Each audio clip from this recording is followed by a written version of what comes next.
प्रियकरावर अंत्यसंस्कार करण्यापूर्वी तरुणीनं स्वतःला हळद लावून घेतली, कपाळावर कुंकू आणि सिंदूर भरलं.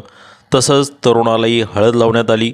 नेमकं प्रकरण काय आहे ते जाणून घेऊया या व्हिडिओमधून. तर मंडळी, महाराष्ट्रात आंतरजातीय प्रेम प्रकरणातून होणाऱ्या हिंसक घटना आजही थांबायचं नाव घेत नाहीत.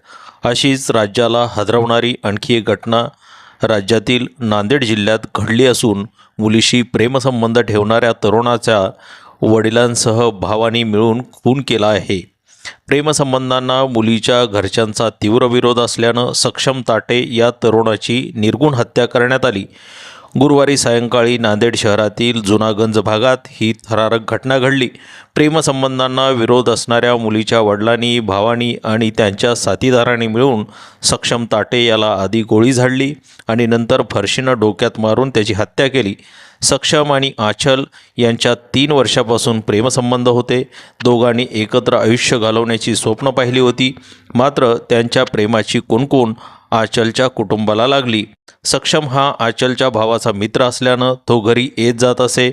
मुलीच्या भावानं सक्षमला बहिणीशी बोलू नको असं बजावलं होतं. मात्र गुरुवारी सायंकाळी मुलीचे वडील गजानन मामिलवाड, भाऊ साहिल मामिलवाड, हिमेश मामिलवाड आणि इतर साथीदारांच्या मदतीनं सक्षमला बेदम मारहाण करण्यात आली. त्यानंतर गोळी झाडून आणि डोक्यात फरशी घालून त्याची हत्या केली. मयत सक्षम आणि आरोपी गुन्हेगार प्रवृत्तीचे असल्याचं सांगितलं जात आहे. मृताच्या आईनं दिलेल्या फिर्यादीवरून इतवारा पोलिसांनी मुलीचे आईवडील, 2 भाऊ आणि इतर 4 खुनाचा आणि ॲट्रॉसिटीचा गुन्हा दाखल केला आहे. पोलिसांनी अवघ्या 12 तासात सर्व आरोपींना अटक केली.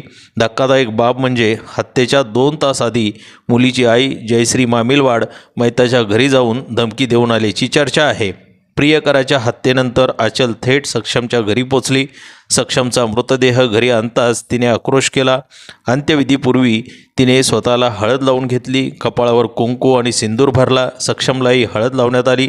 हा प्रसंग पाहून उपस्थित सर्व जणांच्याच अंगाचा थरकाप उडाला. माझ्या आईवडिलांना आणि भावाला फाशी द्या अशी मागणी आचलनं केली आहे. वडील आणि भावांनी माझ्या प्रियकराला मारलं आणि तो मरून पण जिंकला आहे आणि माझ्या कुटुंबातील लोक हरले आहेत असं आचलनं म्हटलं आहे. आचलनं सांगितलं की माझ्या आणि सक्षमचे 3 वर्षापासून प्रेमसंबंध होते.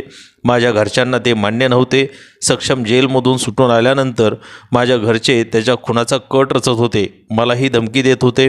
आचलने जातीयवादातून हा खून झाल्याचा आरोप केला आहे. आरोपींना फाशीची शिक्षा देऊन मला न्याय मिळावा अशी विनंती तिनं केली आहे.